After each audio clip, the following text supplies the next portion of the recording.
Okay, we're rolling. Hey, welcome back to the How to Podcast series. This is Dave with you. I hope you're doing well. I've been watching what's happening in the world of entertainment, and MTV recently closed up shop and said, we're out of here. They haven't been doing music videos anyways for a long time. They were the height of music entertainment, and bands were forced or gently persuaded to do music videos with their releases because of this fancy new platform. Up here in Canada, yes, we were impacted by MTV, but we had our own thing called Much Music, and it's kind of basically the same format, just Canadian version, a little bit more poutine. But yeah, music videos were like the thing, and I can remember getting home from school to flip on the videos for the day or the week or the weekly countdown and all that stuff. And you got to see your favorite band. Before that, all you could do was hear them. And you could buy the albums, buy the CDs, whatever. But you could listen, but you couldn't see. You could see them live in concert. You could have their poster or whatever, their shirts, but you never really got to see. And what I love as a guitar player is watching my favorite song on the TV and then trying to emulate and learn from that amazing guitar player that I'm watching that I love. So videos played a big part for me. As we watch MTV walk away and close up shop, at the exact same time, Spotify is adding music videos to their platform, which is quite an interesting coincidence, don't you think? A dying platform, MTV, quits, and a rising platform, Spotify, adds music videos. So now, not only can you listen to music on Spotify, you can watch the music videos on Spotify. Now, in the podcasting world, there are a lot of very opinionated podcast gurus and professionals, with air quotes on that because really, professionals who really take shots at Spotify on a regular basis. It's like target practice for them. It brings them joy to tear others down, including Spotify. Now, I know Spotify's no angel. I get it. I know all the reasons why people point their attention in a negative fashion towards Spotify. But for somebody who uses Spotify, I listen to podcasts on Spotify and I listen to music on Spotify. I don't have to go to a separate app to listen to music and listen to podcasts. It's all together, and for me, that works. And now adding music videos is one more piece to the puzzle. The common thing I hear from podcasters, you're not going to hear it on this show as much, but from other podcast gurus, is they say that video on Spotify is a bad idea. And partly I agree with them, and partly I disagree with them. The parts that I disagree with them is that if you want to be on video, if video is part of your strategy as a podcaster, it makes sense for you to have your podcast on Spotify in video format. You're already creating it. You have the assets. You're uploading it to YouTube. You're doing video podcasts through an RSS feed, really simple syndication. You're doing that to Apple, Spotify, YouTube, all these other places through an RSS feed. And now, again, I don't understand. Okay, wait. I'm just going to have to use my... One second. One second. Let me just get this out of the way. And now, it is time for Dave to share a most excellent rant on something that he just won't stop talking about. Please allow Dave to share his thoughts on this particular subject so that his glorious wife Jennifer may have a moment of rest from Dave going on and on about this topic. Here is Dave and his rant for this week. Okay, so I listened to a podcast guru yesterday, and they were talking about video podcasts, and they said that video podcasts are on YouTube and Spotify. And then they didn't finish the sentence. To them, that's where they thought video podcasts are, but video podcasts have been on Apple Podcasts for like almost the entire time the podcasts have been around. And I don't understand podcast coaches and teachers and gurus who are totally oblivious to this and have no idea that you can submit your video podcast through an RSS feed like you can an audio podcast to certain platforms.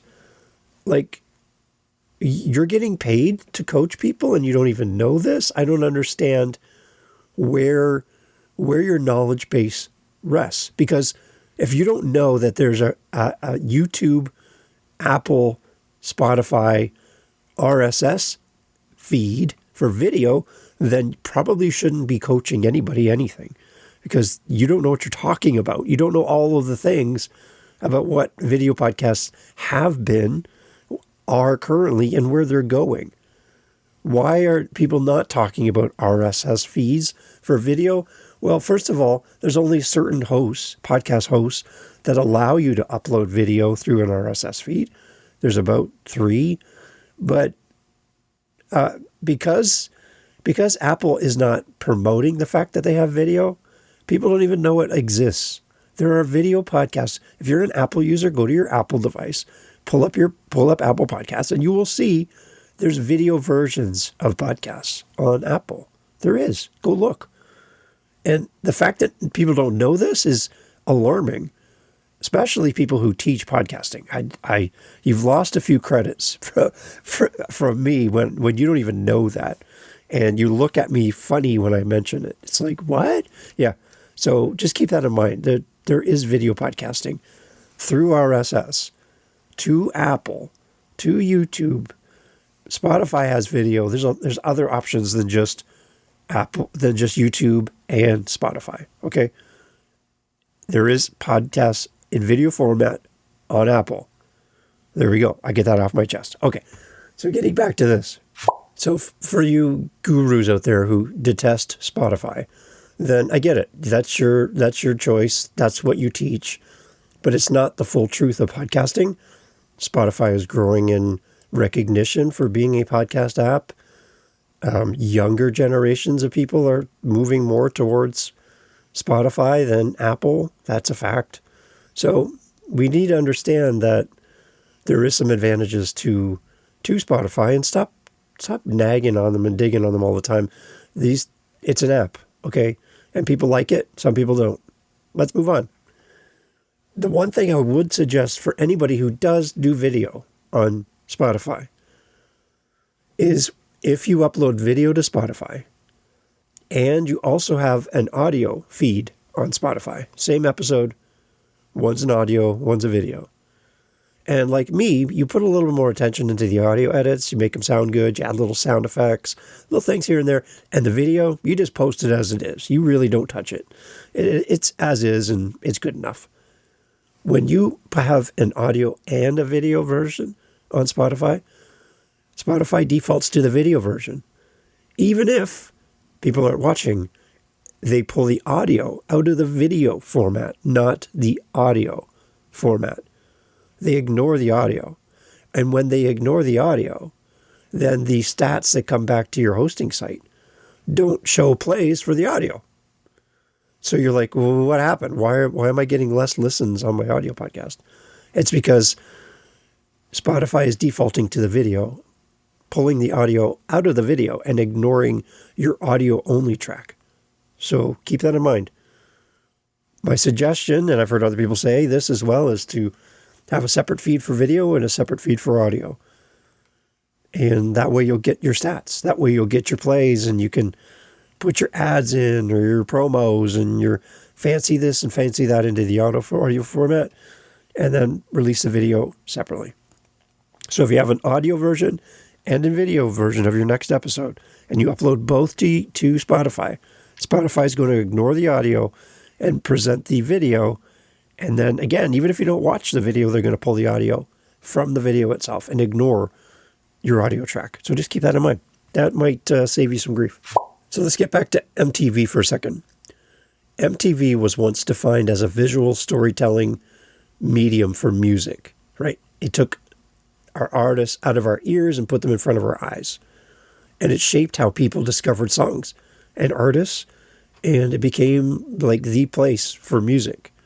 If you didn't have a video for your it said it there. If you didn't have a video for your song, then good chance you're not going to be found. So you had to do video. And artists who detested video ended up having to do video because that was the thing. Sound familiar at all? Does that? Yeah. Its closure, as MTV closes up shop, marks the end of an era for music entertainment. But instead of disappearing, music videos have evolved, moving to platforms like YouTube, Instagram, TikTok, and now Spotify. This shift is part of while television as a format is fading, video content itself has become more influential than ever. When YouTube arose around the time of podcasting, YouTube didn't really care much about podcasts, but they allowed it to happen and people started posting. And because YouTube was free, these paid hosting sites that would submit your podcast through RSS, it was expensive to pay these hosting sites for this service. And because YouTube came in and made it free, people migrated away from paid to free, which makes sense.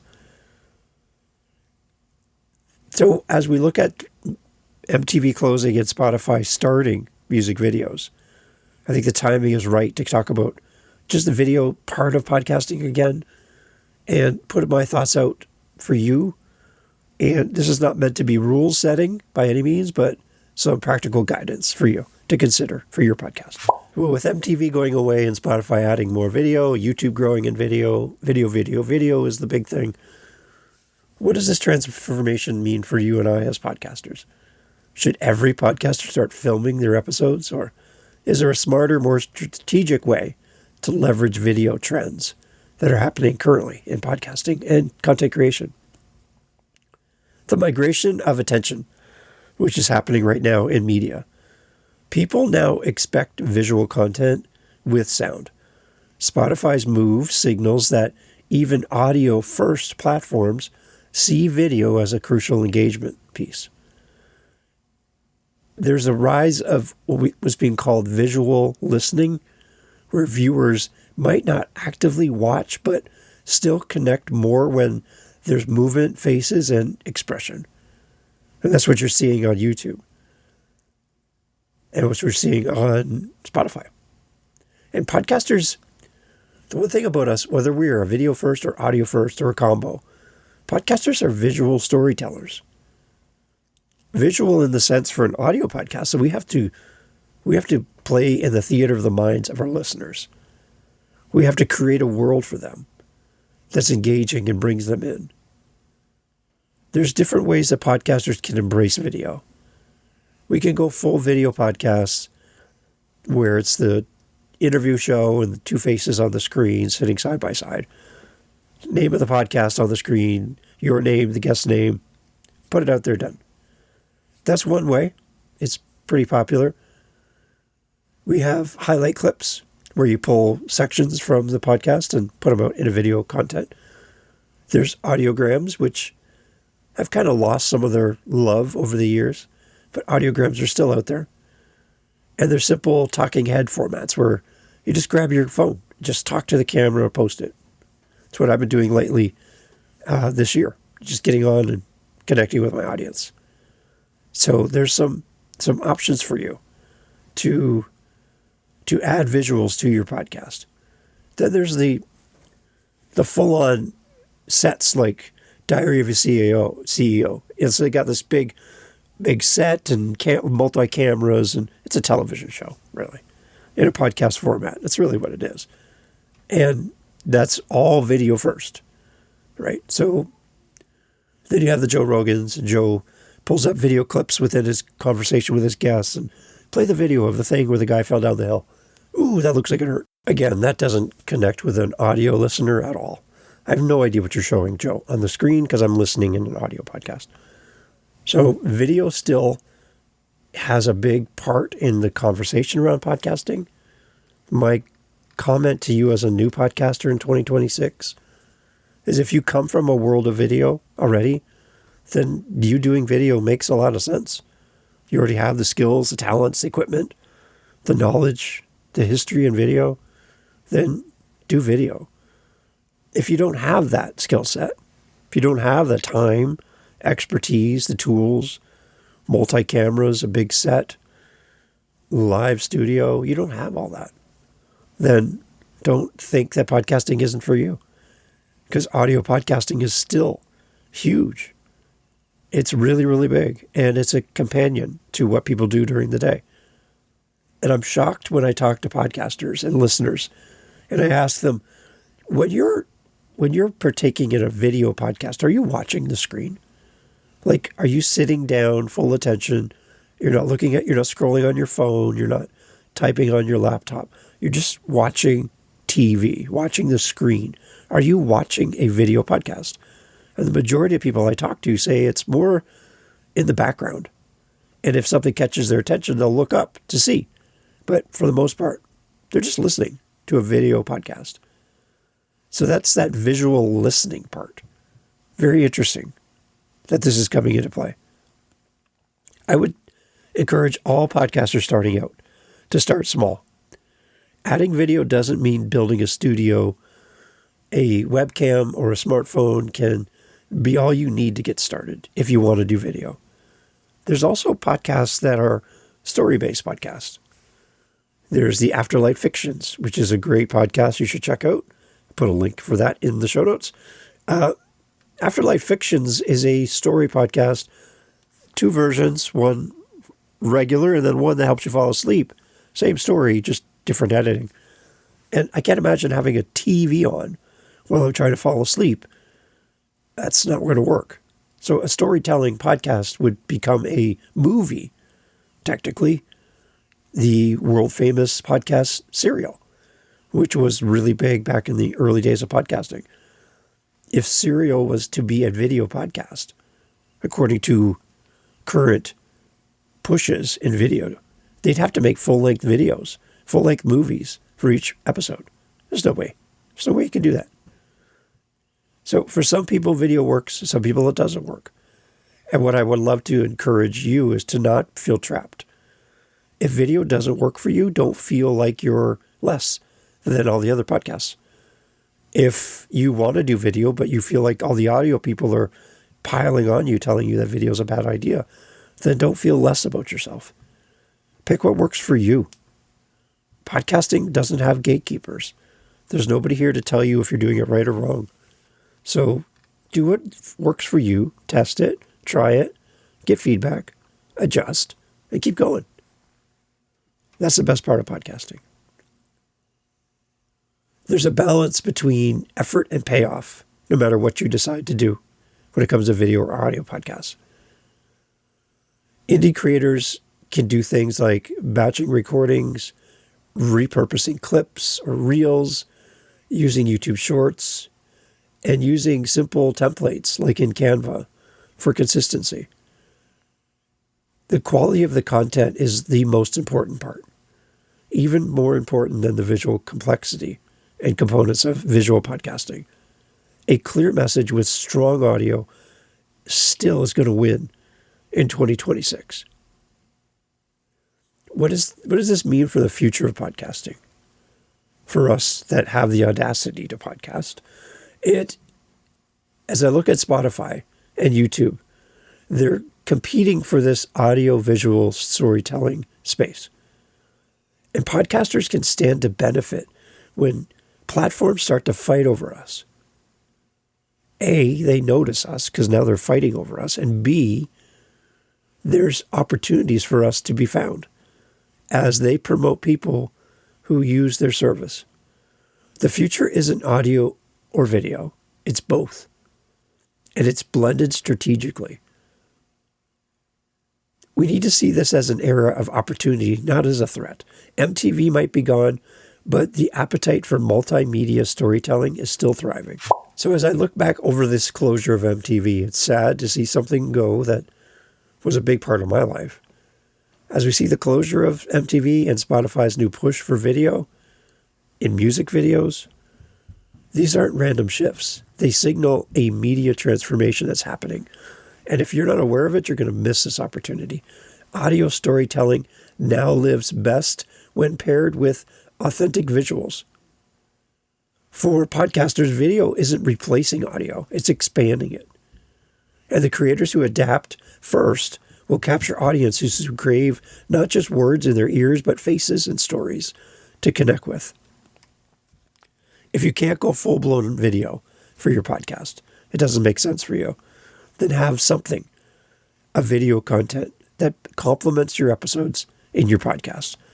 By being on these video channels, YouTube, Spotify, Apple, by being on these video channels, it allows people to find you who might not find you elsewhere.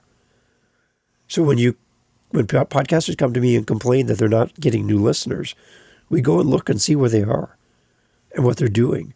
And sometimes they're spending time and money on the wrong things for their show. And instead, if we tweak a little here and we refocus a little there, we end up finding that there's a whole audience that has no idea you exist.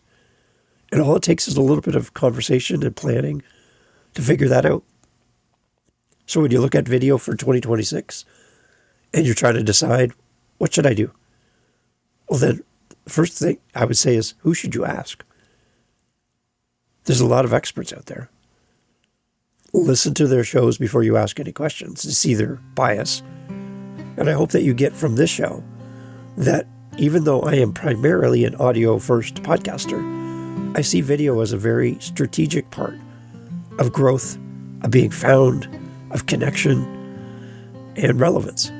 So no matter where we end up at the end of 2026, I think video is going to play a part somehow, some way for a lot of podcasters this year that they have never done before. And if you need help with this, let me know. howtopodcast.ca. Thanks for being here. Take care. So I get asked quite often, usually at the end of a podcast, like right now, Dave, how can we help you? Like, how can we, as a listener, support the show? Can we come rake your leaves? Can we cut the grass? Shovel the snow? Watch your dog? Help you move? What can we do? Clean your dishes? Oh, that'd be interesting. Well, if you can't do that because, you're in Poland, maybe you can help us by supporting us with our Buy Me a Coffee. It's right there on our website. And, it just will help us to, A, stay fueled because, we drink a lot of coffee around here. And it helps the show. So if you want to help us, it's out of the goodness of your heart. I can tell you that listening to the podcast to this point, you've already helped us so much. But I do have people saying, Dave, I'd love to give back something small, even just to the show. Buy Me a Coffee link is on our website at howtopodcast.ca. And you can support the show that way. It would mean a lot to have you on our team supporting what we do here. If you find value in the show, then that's great. Share the show, tell somebody about it. And when somebody says, Dave, I want to start a podcast, who should I check out? Oh, you should go check out the How to Podcast series because of all the great co-hosts and all the things that happen here, the meetups, everything. And I would appreciate that. And then fill our cup once in a while if you can. But again, thank you so much for being here and supporting the How to Podcast series. Take care. Talk soon.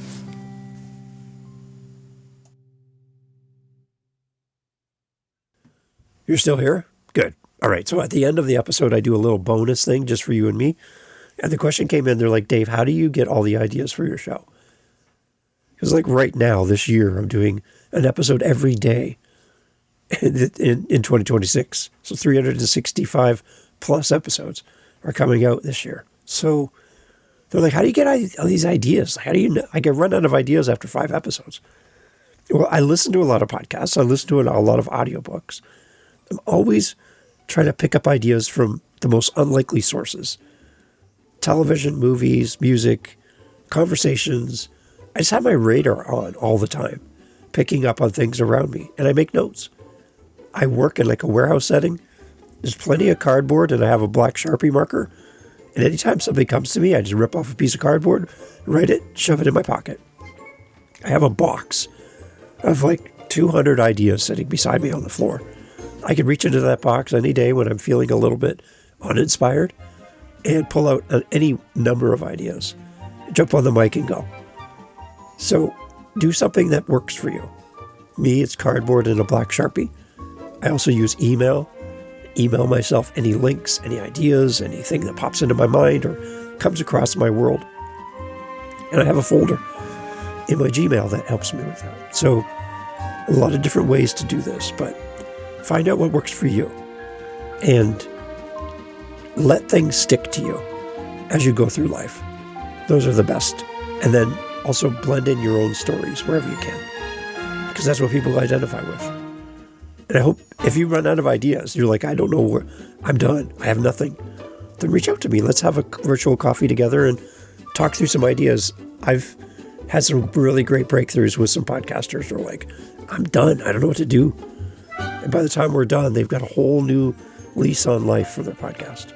So reach out. I love spitballing and coming up with ideas with great people like you. I'd love to help you anytime. howtopodcast.ca.